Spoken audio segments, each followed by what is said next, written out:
City India news, महाराष्ट्रातील लोकप्रिय news channel.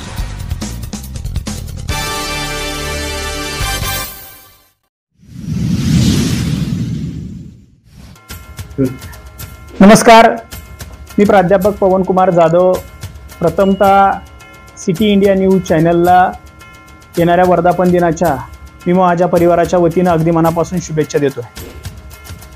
मित्रांनो, खरं तर या महाराष्ट्रामध्ये अनेक प्रकारचे न्यूज चॅनल आहेत आणि आपण रोज अनेक न्यूज चॅनलच्या माध्यमातून विविध प्रकारच्या महाराष्ट्रातल्या बातम्या पाहत असतो, परंतु सर्वसामान्यांपर्यंत पोहोचणारा, तळागाळातील लोकांच्या अडीअडचणी मांडणारा महाराष्ट्रातला एकमेव चॅनल म्हणजे हा सिटी इंडिया न्यूज चॅनल आहे। या चॅनलची पार्श्वभूमी म्हणलं तर 2019 सालामध्ये या चॅनलची सुरुवात या ठिकाणी करण्यात आली। हा चॅनल सुरू करत असताना या चॅनलचे मुख्य संपादक गणेश चौधरी सर असतील, त्याचबरोबर ती संदीप पांचाळ सर असतील, यांनी या चॅनलची सुरुवात केली आणि हा चॅनल सुरू करून फक्त सुरुवात केली नाही, म्हणजे एखादं बी जमिनीमध्ये लावलेलं सुरुवातीच्या काळामध्ये दिसत नसतं, त्याचा हळूहळू ज्याप्रमाणे रोप होतो, रोपाला फुलं लागतात, फळं लागतात, अगदी त्याचप्रमाणे याचं मोठ्या वटवृक्षामध्ये रूपांतर करण्याचं काम या चॅनलच्या माध्यमातून सरांनी करण्याचं काम केलेलं आहे। आज जर आपण बघितलं तर महाराष्ट्राच्या प्रत्येक जिल्ह्यामध्ये काम करणारा चॅनलचा प्रत्येक व्यक्ती त्या ठिकाणी अतिशय मनापासून काम करतोय। आपण पाहत असतो की अनेक जे मोठे चॅनल आहेत ते फक्त मोठ्या बातम्या दाखवणं, मोठ्या लोकांच्या बातम्या दाखवणं, त्या संदर्भात आवाज उठवण्याचं काम करतात। सर्वसामान्य लोकांकडे अनेक चॅनलच्या माध्यमातून दुर्लक्ष केलं जातं। आज प्रचंड अडचणी तुमच्या माझ्यासारख्या अनेक लोकांच्या आहेत, परंतु प्रत्येक गरीबातली गरीब लोकांची अडचण समाजासमोर आणणं, ती अडचण फक्त समाजासमोर आणणं नाही, त्याचं निराकरण करण्यासाठी त्याचा पाठपुरावा करणं, त्या अडचणीतून बाजूला काढण्याचं काम या चॅनलच्या माध्यमातून केलं जातंय। मी सुद्धा महाराष्ट्रातील तमाम नागरिकांना आव्हान करतोय की बाबा, आपल्यावरती कुठेतरी अन्याय होत असेल किंवा आपली कुठेतरी अडचण मांडायची असेल, आपल्याला अडचणीतून बाहेर यायचं असेल तर नक्की तुम्ही या सिटी इंडिया न्यूज चॅनलशी संपर्क साधा। अतिशय चांगल्या पद्धतीनं तुमच्या समस्याचं निराकरण केलं जातं। तुमच्या समस्या ज्या काय आहेत, ज्या समस्यांना तुम्ही त्रासलेल्या त्या समस्या सोडवण्यासाठी त्याच्या विरुद्ध आवाज उठवण्याचं काम या चॅनलच्या माध्यमातून केलं जातं। आज या चॅनलच्या माध्यमातून काम करत असताना फक्त बातम्या दाखवणं, लोकांच्या समस्या मांडणे एवढं काम केलं जात नाही, तर सामाजिक भूमिका सुद्धा या चॅनलच्या माध्यमातून निभावली जाते। दरवर्षी विविध प्रकारचे सामाजिक उपक्रम चॅनल घेतं।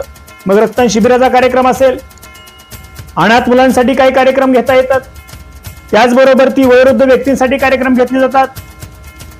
अशा अनेक प्रकारचे वेगवेगळ्या प्रकारची शिबिरे भरवली जातात। कार्यक्रम उपक्रम घेऊन सामाजिक बांधिलकी जोपासण्याचं काम सुद्धा या चॅनलच्या माध्यमातून केलं जात आहे।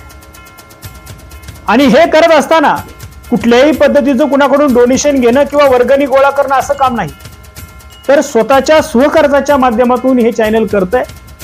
माझ्या माहितीप्रमाणे या चॅनलचा आत्ताचा हा 7वा वर्धापन दिन आहे आणि या 7 वर्षामध्ये या चॅनलचं मोठ्या प्रमाणामध्ये जाळं पसरलेलं आहे।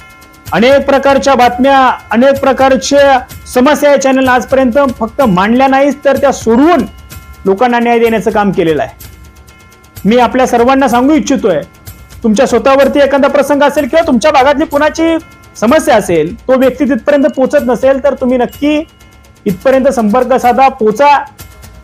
फक्त पोहोचण्याचंच काम करू नका, तर त्या समस्याचं निराकरण यांच्या प्रतिनिधीच्या माध्यमातून आणि तुमच्या माध्यमातून या ठिकाणी होईल, अशा प्रकारचं काम तुम्ही सर्वांनी करा। त्याचबरोबर ती आपण सर्वजण कोणता ना कोणता व्यवसाय करतोय, उद्योग करतोय, आणि हे करत असताना आपला व्यवसाय, उद्योग लाखो हजारो लोकांपर्यंत पोहोचावा अशी आपली इच्छा मनापासून असते।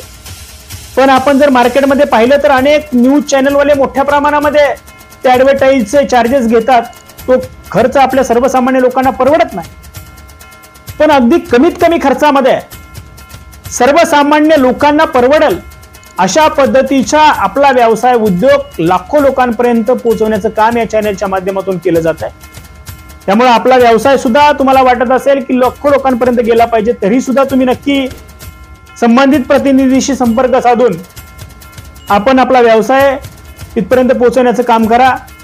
हे जे चॅनल काम करत आहे ते खरं शब्दामध्ये वर्णन करण्या इतपत नाही. म्हणजे खरंच मी त्याच्याबद्दल काय बोलू अशी परिस्थिती आहे. म्हणजे एका बाजूला आपण म्हणतो की घर असावं घरासारखं, नकोच नुसत्या भिंती, ते असावा प्रेम जिव्हाळा, नकोच नुसती नाती. म्हणजे घराला भिंती असून चालत नाही, तर तिथं प्रेमाची जिव्हाळ्याची आपुलकीची माणसं असावी लागतात. समाजामध्ये फक्त चॅनल असून चालत नाहीत, बातम्या दाखवणारी माणसं असून चालत नाही, तर प्रेमाची जिव्हाळ्याची आपुलकीची आपल्या वेदना जाणणारी आणि त्या सोडवणारी माणसं, त्या सोडवणारी चॅनल असावी लागतात. त्या प्रकारचं हे चॅनल आहे. आपण सर्वांनी या चॅनलशी कनेक्ट व्हा. रोज या चॅनलच्या बातम्या, त्याचबरोबर या चॅनलवरती दाखवलेले विविध उपक्रम तुम्ही नक्की पहा. यासाठी या चॅनलला सबस्क्राईब करा, लाईक करा. अधिकाधिक लोकांपर्यंत या चॅनलची लिंक तुम्ही शेअर करा, जेणेकरून की तुमच्यामुळे हजारो लोकांपर्यंत या चॅनलच्या माध्यमातून या चॅनलची माहिती पोहोचेल. जे लोक वंचित आहेत, जी लोक कुठल्या समस्येनं त्रासानं अडचणीत आहेत, ज्या लोकांना त्यांच्या वेदना जाणवत आहेत, त्यांच्या वेदनाला सुटकारा या चॅनलच्या माध्यमातून होईल. आपण सर्वजण नक्कीच या चॅनलशी घरातल्या परिवारासारखं कनेक्ट होऊन या चॅनलची व्याप्ती वाढवाल, एवढंच मी आपल्याला या निमित्तानं सांगू इच्छितो. मी या चॅनलला पुन्हा एकदा माझ्या परिवाराच्या वतीने शुभेच्छा देतोय. येणाऱ्या काळामध्ये आपल्या चॅनलच्या माध्यमातून अशी सर्वसामान्य लोकांची सेवा घडावी, त्यांच्या अडीअडचणी सोडवल्या जाव्यात, अनेक लोकांच्या व्यवसायाला, उद्योगाला आपल्या चॅनलच्या माध्यमातून भरभराट यावी आणि आपल्या येणाऱ्या वर्धमान दिनाच्या निमित्तानं सुद्धा पुन्हा एकदा आपल्याला मी माझ्या परिवाराच्या वतीने शुभेच्छा देतो आणि या ठिकाणी थांब